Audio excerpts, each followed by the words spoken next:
మీ పేరేంటండి? పెండెం మహాలక్ష్మి అండి. మహాలక్ష్మి గారు ఎట్లా ఇప్పుడు ఎన్నికలు రాబోతా ఉన్నాయి. ఇక్కడ మీకు ముఖ్యంగా ఇది మంగళగిరి నియోజకవర్గం అనేది అమరావతి పరిధిలో ఉంటుంది. మాజీ ముఖ్యమంత్రి చంద్రబాబు నాయుడు గారి కుమారుడు ఇక్కడ పోటీ చేస్తున్నాడు.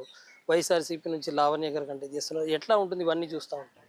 ఇవన్నీ చూస్తా అంటే బాగానే ఉంది, కానీ మాకు మామూలుగా లావణ్యనే కావాలని అనుకుంటున్నాం. ఎందుకంటే మాకు పట్టాల కోసం మెయిన్, పట్టాల కోసం జగన్ వస్తే మాకు పట్టాలు ఇస్తాడని మెయిన్ అందరికీ అభిప్రాయం ఎక్కువగా ఉంది. ఏమో మీరు అడిగితే టీడీపీ వాళ్ళు కూడా ఇస్తారేమో చెప్పలేమండి. కాకపోతే మేము ఎక్కువ శాతం జగన్కి, ఎందుకంటే మాకు వాళ్ళ అయ్యంలోనే ఈ ఇళ్ల స్థలాలని పంచారు. అందువలన మా కాళ్ళ మీద నమ్మకం, ఆయన మీద నమ్మకం ఎక్కువ ఉంది, జగన్మోహన్ రెడ్డి గారి మీదే. ఇళ్ల స్థలాలతో పాటు ఇంకా ఏమి పథకాలు మీకు బాగా అట్రాక్ట్ చేస్తున్నాయండి? ఇళ్ల స్థలాలు, రోడ్లు అంటే మాకు ఆల్రెడీ వచ్చేసినాయండి. ఇంటికి మెయిన్ పట్టాలు ఒకటి మాకు వస్తే చాలా వరకు మెరుగవుతుందని అనుకుంటున్నాం. ఇక్కడ ఒక చిన్న అంగన్వాడీ అలాంటివి కూడా కావాలని అనుకుంటున్నాం పిల్లలకి. ఎందుకంటే అంగన్వాడీకి వెళ్ళాలన్నా దూరమే పిల్లలందరికీ. చిన్న స్కూల్ అంటే దగ్గరలోనే ఉన్నది, ఇక్కడ ఒడ్రపాలెంలో, ఆత్మకూరులో కూడా ఉన్నాయి.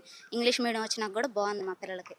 ఫస్ట్ క్లాస్ నుంచి మా పిల్లలిద్దరు కూడా దాంట్లోనే. అమ్మఒడి అవన్నీ బాగానే పడుతున్నాయి, మాకు బాగానే ఉంది. జగన్మోహన్ రెడ్డి ఎప్పుడైతే ఇవన్నీ వచ్చాడో, ఆయన ఎప్పుడైతే ఈ పథకాలు పెట్టాడో అక్కడి నుంచి కూడా చాలా మెరుగ్గా ఉంది. పిల్లల విషయంలో, చదువు విషయంలో మాత్రం చాలా మెరుగ్గా ఉంది.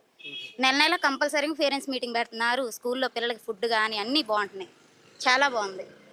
ఓకే, అంటే మీరు చూసేదంతా కూడా భవిష్యత్ తరాలు బాగుపడతాయి అన్నదే మీ ప్రధానమైన ఆలోచన? అభిప్రాయం కూడా అది బాగుంటుందని. పిల్లల భవిష్యత్తు చాలా బాగుంటుంది ఇప్పుడు జగన్మోహన్ రెడ్డి వచ్చిన తర్వాత చదువుల విషయంలో.